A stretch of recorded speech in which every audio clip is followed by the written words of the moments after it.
kalau bangun tidur biasanya ngapain? Minum. Nah, minum terus lega gitu kan. Iya. Kalau gue tuh harus bentak sesuatu dulu baru hidup gue that's good, let's do it gitu kayaknya. Iya, tapi kenapa mesti marah-marah sih? Emang masa tiap hari harus marah-marah? Bapak gue juga bangun tuh marah-marah dulu. Abis itu semuanya teratur. Karena ekspresi yang seperti itu akan konsisten dan akan bermanfaat ya. Ya, pinter nih. Iya dong. Siapa? Soleh Solihun. Oh ya. Sombong ya saya ya. Agak. Anda marah-marah, saya sombong. Oh enggak apa-apa. Anda host, saya artisnya. Berguna tuh kayak gimana sih? Pertama nggak nyusahin orang. Kedua, gue kepengen dalam setiap hal yang gue lakukan, mau itu tulisan, mau itu lirik, mau itu ngelo, mau apapun itu, minimal menyentuh hidup orang meninggal. Aduh, kejedukan gue gede. Wes. Gede. Nemu itu di trotoar. Lord of the Ring. Asli.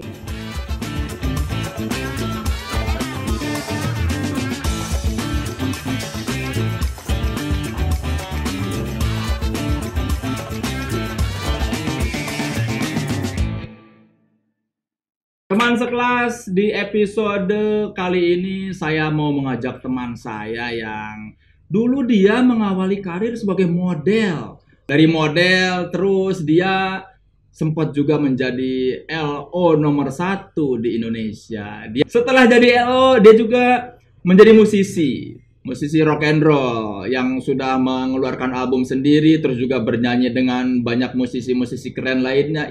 Ya pergaulannya luas lah. Jadi pergaulannya ini dia dari dunia model ke event organizer, ke band-band sekelas internasional, dan belakangan mungkin teman sekelas lebih sering melihat dia menjadi aktivis.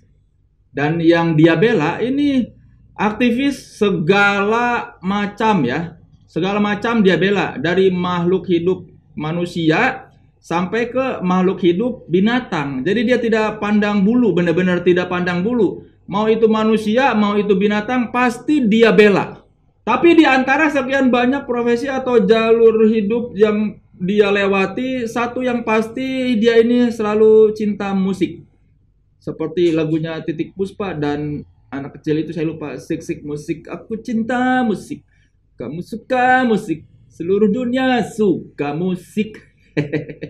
Ekspresinya selalu sama ya. Nah, itulah sebabnya kenapa saya mengajak teman yang satu ini, karena sekarang dia menggunakan musiknya bukan hanya untuk mengekspresikan kecintaan dia pada rock and roll, tapi juga untuk memperjuangkan keadilan.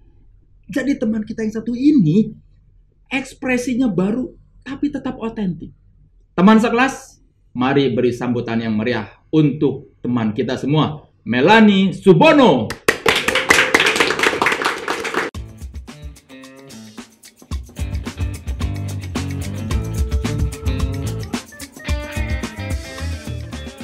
Apa kabar Melanie? Waras ya, beda. Mencoba waras. Oh, gila kan? Gua sering lihat lu tuh lagi tidur-tiduran di bandara atau tunggu. Sebelum lo ngomong gue tiduran di bandara, lo bilang gue cantik. Orang cantik mah bebas. Oh, dimaafkan ya. Orang cantik dimaafin. Tidur di bandara kayak mau jadi gembel. Tetap nggak kayak gembel juga sih Mel. Kan gue punya hashtag di semua medsos gue, gembel tapi kece. Oh ya, hanya lu kayaknya yang gembel tapi kece. Dan cuman gue yang ngakuin, orang lain mah gak ngakuin. Melanie Subono, teman-teman kelas. Melanie, tadi kan gue udah bilang, aktivis iya, musisi iya, terus model pernah, LO apalagi. Sempet kan pernah ditanya sama wartawan kan di era tahun berapa, lu tuh mau dikenal sebagai apa gitu. Nah, bagaimana? Apa masih mengusik pertanyaan seperti itu? Dan gimana pertanyaan itu membentuk karir lu sekarang yang antara musisi dan aktivis? Gue mungkin orang paling gak mikirin nih kalau ditanya orang gitu. Bodoh amat gitu. Kalau gue lagi mood gue jawab, kalau enggak gini, gue tidak merasa hidup gue harus menjawab orang. Yang perlu gue jawab orang-orang penting di dekat gue, bisa keluarga. Ring satunya adalah sisanya mau orang nanya mulu ya. Nanya mulu, nolong kagak, apa kagak. Jadi gue kadang yang merasa gue nggak perlu jawab ya nggak perlu. Tapi iya ya, gue pengen dikenal orang apa ya? Gue pengen dikenal orang sebagai orang yang berguna lah. Luar biasa, filosofis sekali. Ya, makanya gue punya hashtag itu kan, jangan mati sebelum berguna. Berguna aja deh, gak usah ribet, berguna aja, dikit aja. Berguna tuh kayak gimana sih? Pertama, gak nyusahin orang. Kedua, gue kepengen dalam setiap hal yang gue lakukan, mau itu tulisan, mau itu lirik, mau itu ngelo, mau apapun itu, minimal menyentuh hidup orang meninggal. Aduh, kejedukan gue gede. Gede. Nemu itu di trotoar. Lord of the Ring. Asli. Apa namanya? Minimal menyentuh hidup orang. Berarti bukan profesinya. Melalui profesi. Iya, dampaknya. Yang lebih utama buat lu berarti efek. Manfaatnya. Yes. Makanya itu mungkin yang bikin gue kepengen lirik gue atau tulisan gue bukan cuma menjanjikan, wah cinta itu indah. It's not. Gitu kan. Ya kan banyak yang menjanjikan itu aja kan, tapi gue lebih baik nulis tentang ayo berjuang, lo tuh hebat, hal kayak gitu, ayo kita bersuara, lo tuh bisa gitu-gitu. Karena setelah orang dengerin liriknya bukan cuma ngafalin lirik, tapi actually oh iya ya, dia juga dapat sesuatu.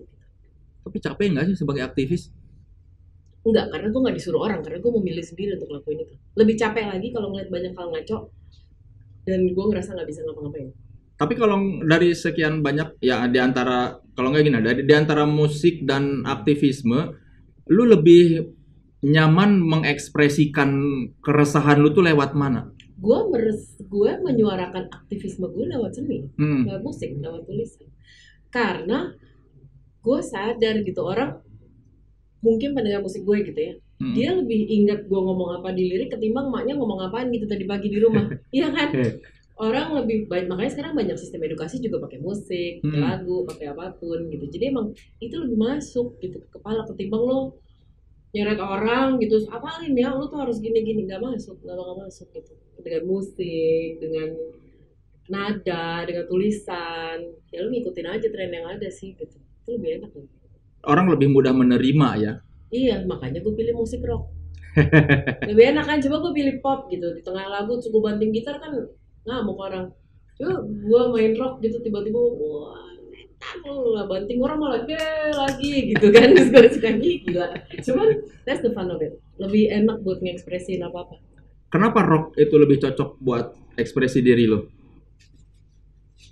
Mungkin lebih banyak kemarahan daripada kesedihan di gue. I don't know, ekspresinya lebih bebas aja. Kalau mellow and all the sad, lo cuma bisa sad atau seneng gitu. Pada saat lo dengan rock keras tuh bisa seneng, bisa sedih, bisa apapun, kayaknya lebih bebas dan lebih banyak aja gitu ekspresinya.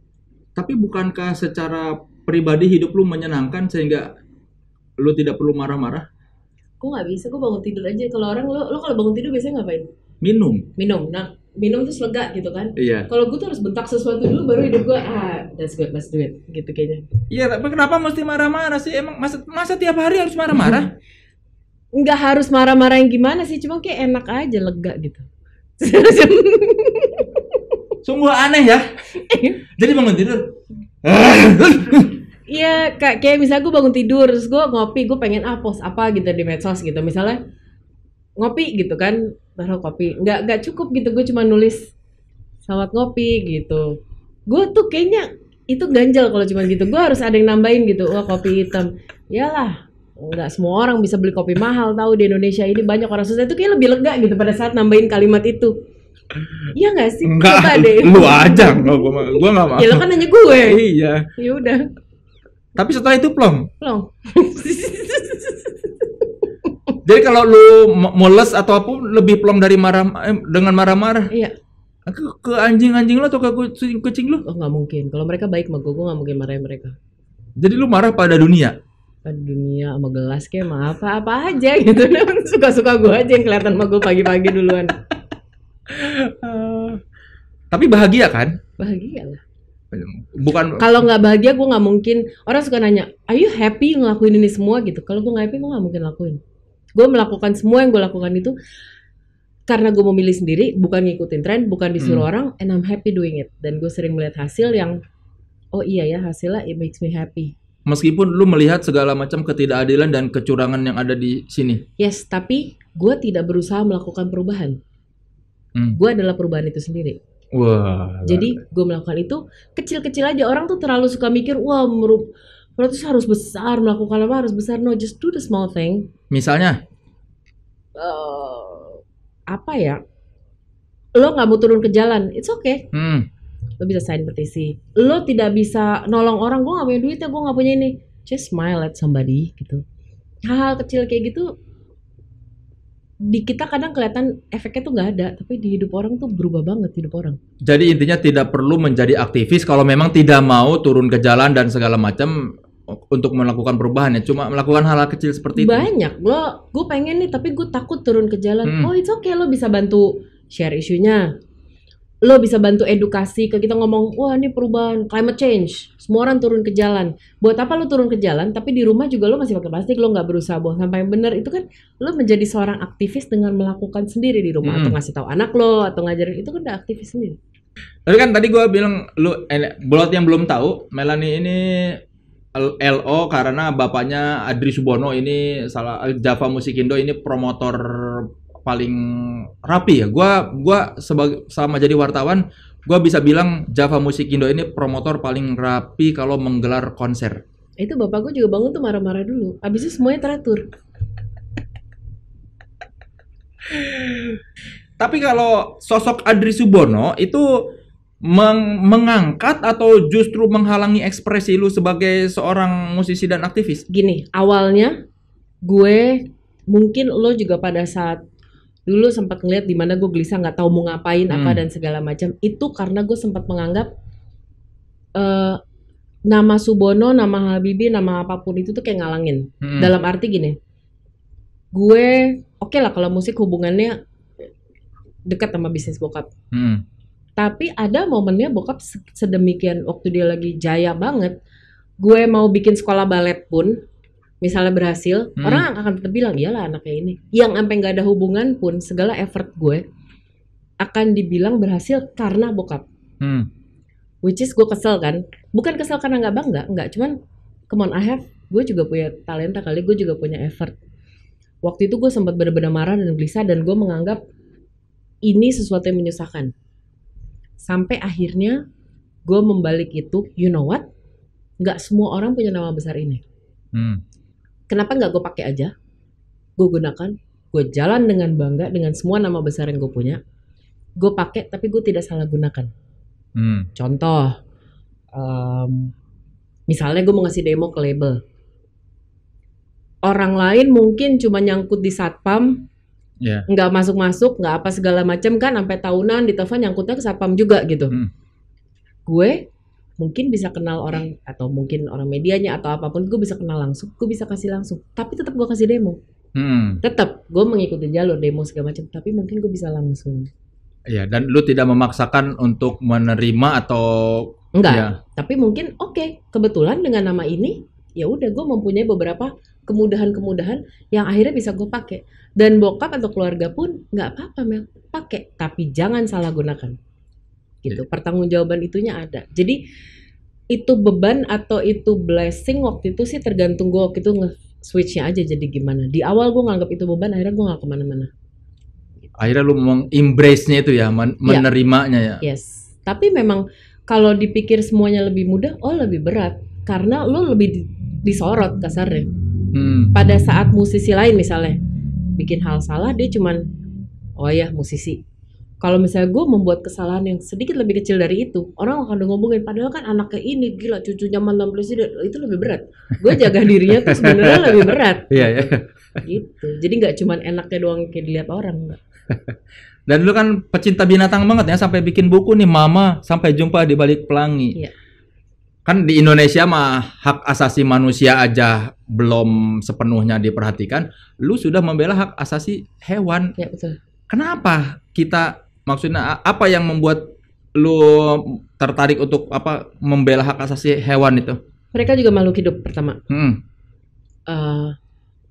Dan gak ada mereka kita juga nggak bisa ngapa-ngapain. Sebetulnya kalau mau dilihat hubungannya ya, kita makan apa segala macam, makanya gue membela tanaman juga, bumi juga, hewan juga. Ya kita hidup dari mereka loh, sebetulnya. But manusia masih bisa bersuara untuk dirinya sendiri, hewan nggak bisa. Gue mencoba untuk bersuara buat mereka, dan gue banyak belajar, gue menjadi orang seperti hari ini dengan lebih bisa sabar atau disiplin waktu atau menjadi lebih sensitif atau lebih tenang, itu belajar dari hewan. Akhirnya makanya gue membuat buku ini, gue belajar berkomunikasi dengan mereka, ada namanya non-verbal communication. Kalau dalam itu udah satu ilmu yang biasa dipakai sih kayak beberapa TV yang di luar. Dan it's a nice thing bisa berkomunikasi sama mereka, mengetahui bahwa mereka bisa ada di hidup kita tuh, ada tujuannya ngajarin kita sesuatu, ada tujuan tertentu, and it's a very nice thing, menyenangkan. Ya, semoga menjadi inspirasi ya buat teman sekelas ya. Tapi sebelum kita pindah ke segmen berikutnya, kenapa sih lu, kan gue tuh suka bingung, lu jangan. Lu selalu memuja Indonesia, menyatakan ekspresi lu terhadap menyatakan ekspresi cinta lu terhadap Indonesia dengan memakai produk-produk lokal. Tapi lu juga mengekspresikan kayak kadang-kadang kayak seperti kebencian ya terhadap apa yang terjadi di Indonesia. Jadi sebetulnya gue nggak pernah menunjukkan kebencian ke Indonesia. Ke keputusan-keputusan yang diambil oleh beberapa individu misalnya, ke sistemnya, ke Indonesia nggak pernah. Sama seperti gini loh, misalnya pemilihan itulah, gue memilih si A, itu bukan berarti kalau dia salah besok gak gue protes dong. Iya kan, yang gue protes kan kebijakannya. Begitu juga dengan kubu yang gue nggak pilih. Kalau dia lagi bener, ya gue harus fair, harus gue puji. Jadi sebenarnya gue tuh yang gue serang itu adalah kebijakannya kalau salah, oknumnya, sistemnya, Indonesianya enggak.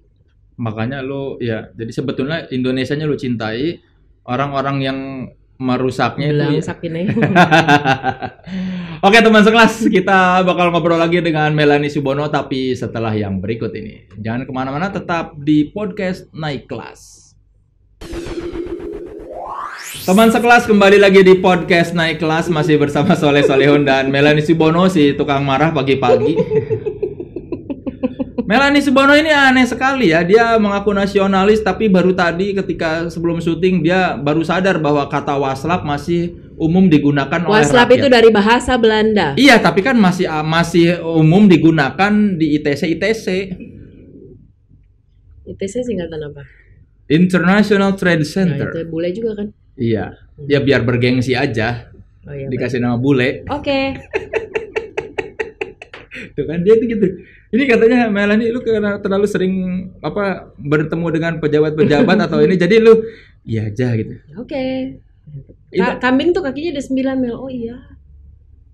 Biar apa? Biar nggak emosi atau biar apa?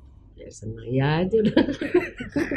Ya gitu aja. Karena terlalu banyak karena omong kosong. Percaya pada pepatah sing waras ngalah aja udah. Jadi sering dalam hidup lu kayak ya iya deh terserah lu biar gampang selesai. Selama itu tidak prinsipil ya. Selama itu tidak benar-benar prinsipil. Ya kalau cuma lo kayak lo mengotot waslap itu dipakai semua orang ya kasih gitu. Ya aja gitu. Ada yang ya ini kok kayaknya sayang energi gue dibuang ke sini tuh nggak penting gitu ya gitu. Tapi kalau prinsipil maka akan gue perjuangkan ini mungkin lah gitu. Makanya WhatsApp aduh energi gue kok. Iya. Tapi lu manggung juga kan sering bawain lagu nasional ya. Kenapa? Karena balik lagi membentuk apapun itu, membentuk rasa, membentuk apapun itu lebih mudah disampaikan lewat seni. Sedih gue ngeliat bahwa orang udah banyak banget nggak tahu lagu nasional kita. Sementara mereka setengah mati nyanyi lagu Korea. It's okay, it's really okay. Mereka bisa hafal banget dan begitu gue tanya, lu ngerti nggak artinya? Enggak. Kalau bisa sedemikian berusaha mempelajari itu, sementara banyak lagu yang bisa mengembalikan nasionalisme lo, hafal juga enggak, tahu juga enggak kadang. Dan itu gue ngeliat keberhasilan Coklat pada tahun berapa tuh kan keluar album nasional. Di album itu kan ada bendera dan banyak lagu nasional yang mereka recycle. Dan setelah itu kan berhasil anak-anak muda menyanyikan lagi, menyelipkan lagu nasional di panggung-panggung mereka dan akhirnya mereka hafal lagi lagu nasional. And I think it's a great thing. Banget. Menurut gue itu keren.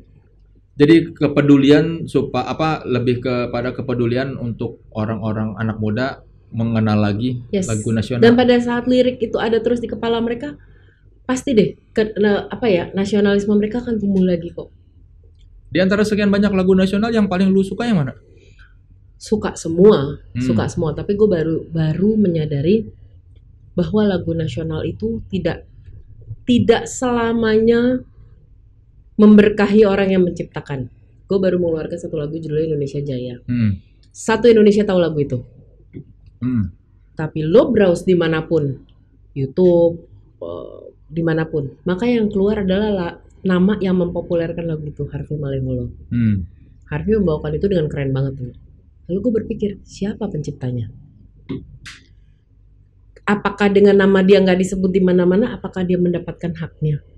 Ini lagu masih loh, semua stasiun TV kalau bencana pasang lagu itu, paduan suara lomba masih jadi lagu syarat lagu paduan suara yang gitu-gitu, tapi nggak ada yang tahu penciptanya siapa. Siapa penciptanya? Dan gue menemukan penciptanya namanya Caken M. Caken M? Iya. Dan ternyata dia banyak sekali lagu-lagu lain yang begitu lo denger, oh itu tuh lagunya Caken juga tuh ternyata. Dia banyak banget. Apa aja misalnya? Ada kodok, tak kodok, tak kodok. Itu bahkan dia. Dan dipopulerkan oleh ya gitu lagi. Ngomong pencipta lain atau apapun. Dan dia tipe orang yang tidak pernah. Jadi ya udah deh, nggak apa-apa gitu. Nah akhirnya gue mencari nih, gue pengen banget recycle lagu ini gitu. Gue nyari setengah mati lewat medsos, nggak dapat. Akhirnya dapat akhirnya netizen tuh ada gunanya juga dikit ternyata. Berguna gitu ya. Daripada julid dong, gue cari netizen do your magic. Gue mencari keluarga namanya ini nih. Dan setelah dalam berapa lama akhirnya ketemu. Ternyata gue pernah bersinggungan mereka salah satu korban banjir waktu di Bekasi kemarin. Caken M sendiri sudah almarhum. Jadi yang ada istri almarhum dan anak-anaknya. Terus gue bilang, saya mau ketemu dong. Gue datengin dong ke rumahnya. Orang Bekasi? Tinggal di Bekasi sekarang. Ada Ambonnya campur lah mereka. Terus gue datengin. Ini lagu umurnya hampir 40 tahun. 30 sekian tahun lah, hampir 40 tahun. Lo percaya gak? Istri almarhum bisa bilang bahwa dengan sekian banyak yang cover lagu ini, lo cari di mana-mana. Gue hampir salah satu orang-orang yang lumayan pertama actually nyamperin mereka dan kenalan dan minta izin. Sebelumnya nggak ada yang? Nggak. Jadi gue berpikir, wah tadinya gue cuma mau cover, yuk kita bikin movement. Akhirnya gue bikinnya itu dia, semua download, semua monetize YouTube, semua merchandise. Itu hasilnya gue, Buluk dan Dennis, gue ngerjain itu bareng mereka. Tidak sepeser pun kita ambil. Jadi apapun yang kita hasilkan dari lagu ini 100% jadi milik keluarga biar mereka bisa merasakan juga gitu. Lalu gue berpikir ini lagu yang sangat terkenal. Terus gimana lagu yang mungkin setengah terkenal? Ini penciptanya loh. Gimana dengan gitaris pada masa itu? Gimana dengan I don't know, basis, gimana dengan sementara lagunya kita tahu sampai hari ini di mana hak-hak hidup mereka. Akhirnya seni gue jadi gerakan lagi. jadi akhirnya dibikin pergerakan lagi dan kita rencananya ke depan tuh pengen nyari lagi 4-5 seniman yang mungkin kita bisa jadikan seperti ini lagi. Pada akhirnya ekspresi seni lu kembali menjadi salah satu bentuk aktivisme ya. Tanpa diniatin kayaknya tuh ujungnya selalu gitu. Gue nggak ngerti deh. Nggak ngerti. Gue juga ini kan cuma tadinya pengen cover doang. Terus jadi movement, terus jadi gerakan. I don't know. Nggak ngerti gue juga apa nggak salah juga sih. Ya udah sih lanjut. Buat teman sekelas yang mungkin ada yang belum tahu lagunya Indonesia Jaya itu seperti apa, boleh dong dinyanyikan. Tapi ya kan kalau nanti melihat versi Harvey Maleholo atau versi siapapun, kita pengen mendengar lagu Indonesia Jaya dibawakan dengan ekspresi dan gayanya Melanie Subono. Tapi gue hari ini lagi so manis ya. Jadi lagu nasional. Ya terserah. Biarin. Ya oke. Gue cuma mau kasih part lirik dari yang paling gue suka dari lagu ini. Hidup tiada mungkin tanpa perjuangan, tanpa pengorbanan. Gue sedih deh bawain lagu ini. Mulia adanya berpeganglah tangan, satu dalam cita demi masa depan Indonesia Jaya. Gue tuh sedih ya bawain lagu ini. Gue tuh galak-galak bisa cengeng gue asli. Mungkin lu galak untuk menyembunyikan kecengengan lu. Iya. Gue direkam, gue baru sekali direkam nangis. Bagus dong, netizen suka tangisan. Tapi sekarang bagaimana impact lagu itu terhadap mereka? Begitu gue mengeluarkan lagu ini, kalau impact di luarnya tuh dua. Pertama, orang paling banyak ngomong, iya gue tahu tuh lagu itu sampai sekarang gue masih pakai tuh paduan suara. Komen kedua terbanyak adalah, oh penciptanya Chaken M, kirain Harvey. Itu komen kedua terbanyak. Untuk keluarganya, beberapa kali ini dibawain di live TV atau radio atau apapun. Hal yang paling bikin gue nangis cengeng gue sebenarnya. Itu sebenarnya marah-marah itu sebenarnya bagian dari pagar gue. Menyembunyikan Iya, betul. diri lu yang mellow. Iya betul. Sebetulnya gue mellow banget. Iya ya. Oke. Apa namanya? Gue terharu melihat mereka. Gini, waktu itu gue bawain itu sekali live di TV. Gue nggak nonton performance-nya, tapi gue lebih deg-degan nunggu. Nama Chaken M ditulis nggak ya? Gue menunggu title nama. Gue nggak peduli deh nama gue Buluk apa nggak ditulis nggak apa-apa. Si Chaken M ini ditulis nggak ya? Dan begitu gue kelar live, gue dikirimin foto dan video. Mereka tuh kayak nobar gitu, bener-bener istri almarhum, apa segala macam gitu. Ya itulah impactnya buat mereka. Dan mereka tuh seneng banget. Karena keluar namanya Chaken disebut. Dan ternyata cuman itu yang mereka minta. Ya of course, mendapatkan hak untuk hidup itu pasti. Tapi minimal kan diapresiasi. Yes. Itu ternyata sudah... itu yang bikin gue kesel. Gue harusnya sebagai orang yang mencipta lagu tuh udah paham ini dari awal. Kenapa gue nggak memperjuangkan hak-hak ini dulu sebelum benar-benar jauh. Itu doang penyebutan bahwa nama promo radio disebut nih ciptaan Chaken M, penyiar gitu nyebutnya. Senengnya. Berarti mereka itu selama puluhan tahun itu kayak ini lagu bapak kita, lagu suami aku misalnya. Kok tidak ada yang mengakui gitu. Nah, lalu satu hal lagi yang gue pelajarin dari Indonesia, orang Indonesia ya, satu habit kita adalah kita suka gitu, ya udahlah, rezeki nggak kemana, ya udahlah, udah diminta sekali, ya udah nggak apa-apa, ikhlas. Nah, itu yang suka bikin gue gemes. Karena menurut gue hak itu suka nggak ada ya karena orang juga pembiaran tuh ada. Jadi sekarang gue lagi mencoba mengarahkan keluarganya untuk, ayo kita bikin katalog, kita bikin library. Almarhum bikin apa aja, almarhum bikin apa aja, ayo kita daftarkan lagi. Karena dulu itu kan kontrak-kontrak nggak ada kontrak digital. Sekarang kan hampir semua jualan di digital. Ayo kita daftarkan, kita ini lagi. Jadi gue lagi banyak mencari seniman-seniman yang belum mendapatkan haknya untuk mengajarkan mereka untuk mulai, oke, cari library, kita daftarkan. Ayo kita kejar hak kalian. Dan TV atau apapun ingat kalau ada lagu Indonesia Jaya diputar, jangan memakai dipopulerkan oleh ya. Iya. Sebenarnya nggak usah lagu Indonesia Jaya aja sih ternyata. Semua lagu ya. Iya, karena memang hak dan kesenangan seorang seniman tuh ya ada di situ, kepuasan. Ya minimal ada yang mengakui bahwa itu lagu gua loh. Iya, itu nama bapak gua ada di situ, ini nama gitu. Udah mah duitnya belum tentu dikasih ke mereka, ditulis juga enggak. Iya itu dah. Tapi tahu lagunya satu negara, kan kesel. Tepuk tangan dulu untuk Melanie Sugiono teman sekelas. Ingat itu Indonesia Jaya ciptaannya Chaken M ya. Nulisnya gimana? CHAKEN.M. Apa saran lu buat anak-anak muda yang ingin terjun ke aktivisme? Be honest with yourself. Jangan melakukan sesuatu karena tren. Pahami dulu passion lo tuh di mana sih. Jadi di tengah-tengah kalau itu udah nggak tren lo tetap jalan. Karena lo jalan emang karena passion. Dan kalau mau itu berjalan, lakukanlah karena emang untuk hal baik. Contoh, kenapa gue harus fight for climate change atau untuk hak? Ya karena nanti untuk anak cucu kita, bukan karena tren doang gitu.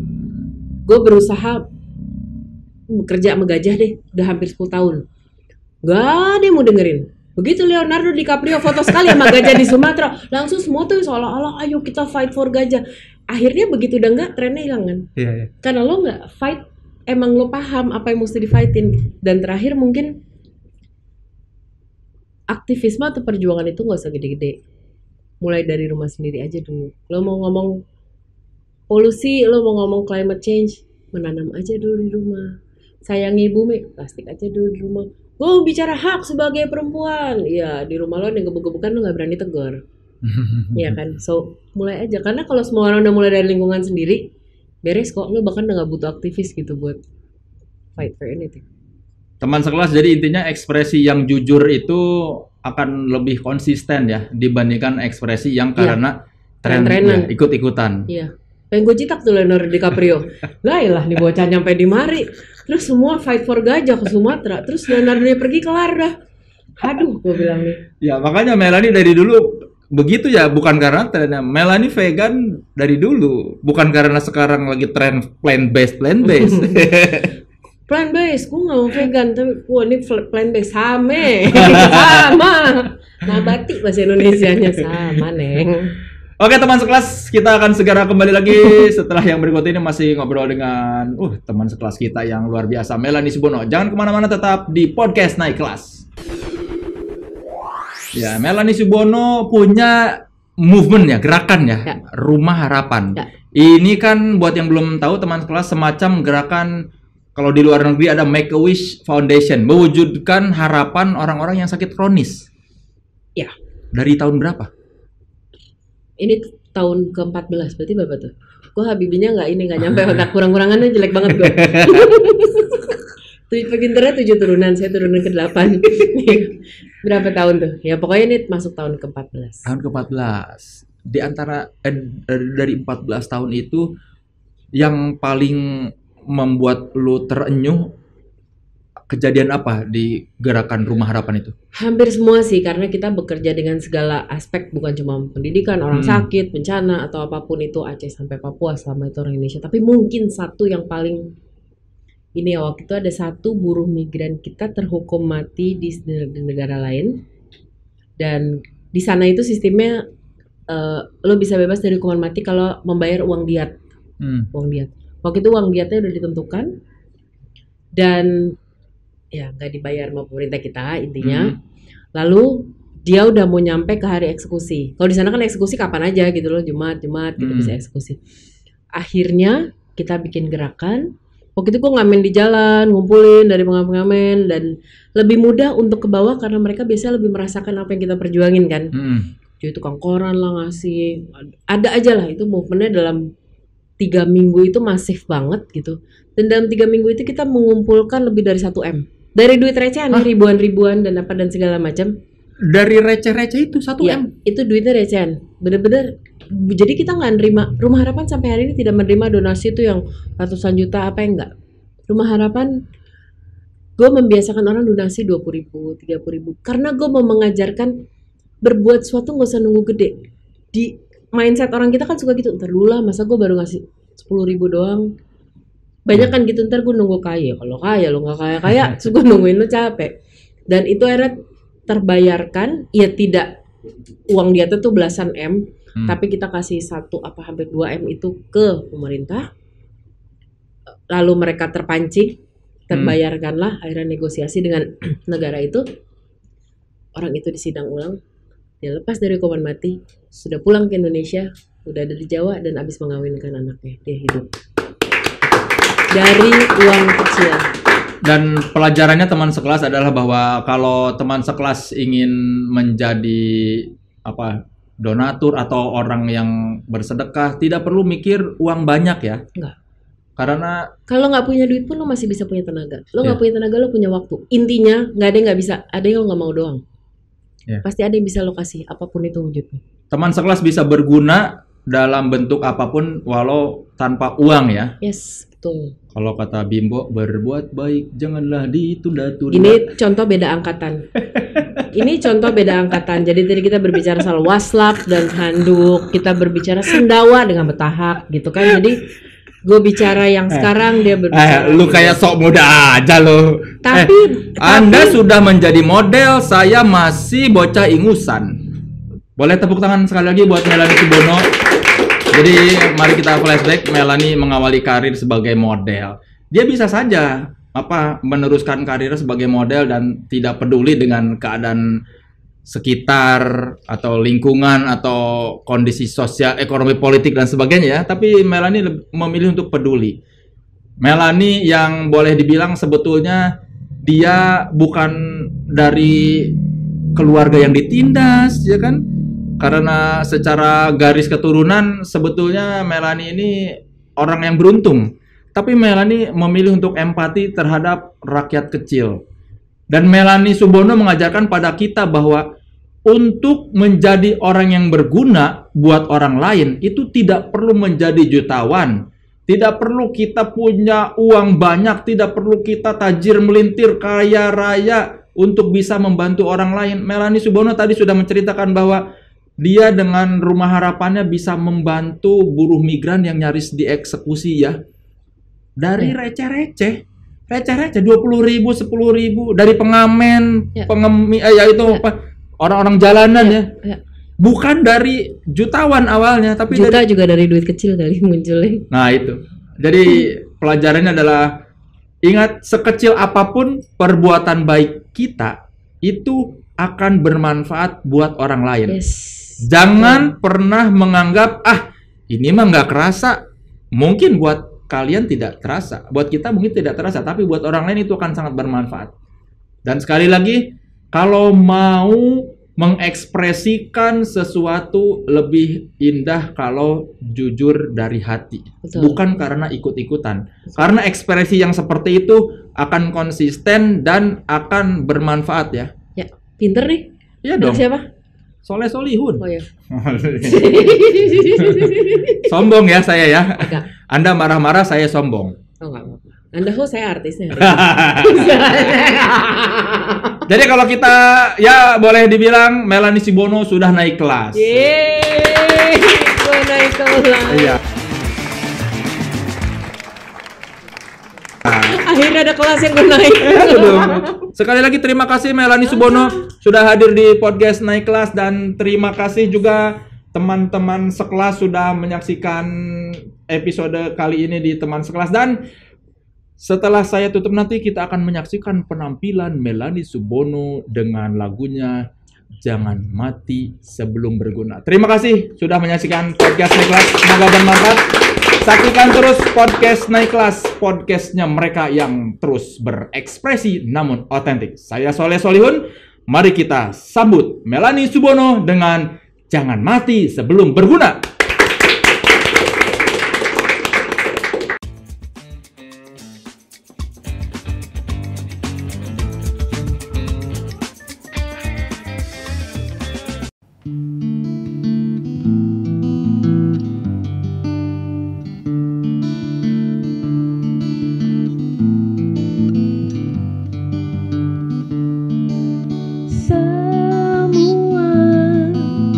Datang dan pergi, suka dan duka, silih berganti. Bila ekspektasi tak melekat, kekecewaan takkan berat. Kamu boleh sejenak merasa lelah, boleh sejenak merebah, tetapi jangan menyerah. Kau pasti pulang, kau pasti pulang. Bertahan,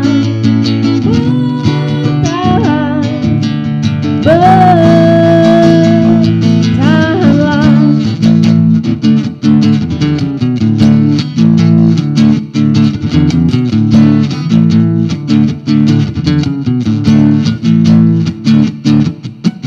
Tiada yang abadi, namun ada yang mencintaimu melebihi dirimu sendiri.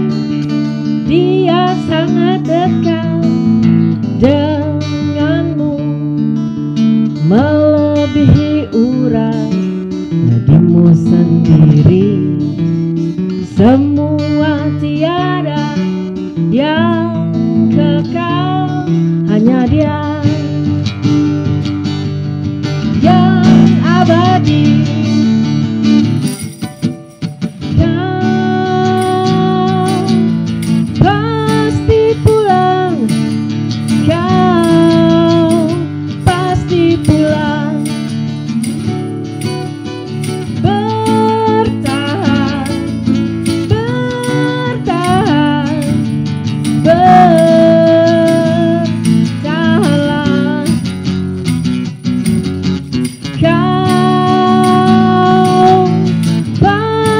pulang, kau pasti pulang.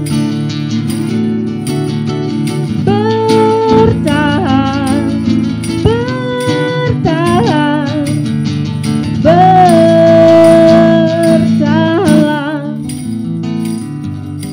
Oh yeah, yeah. Jangan mati sebelum berguna.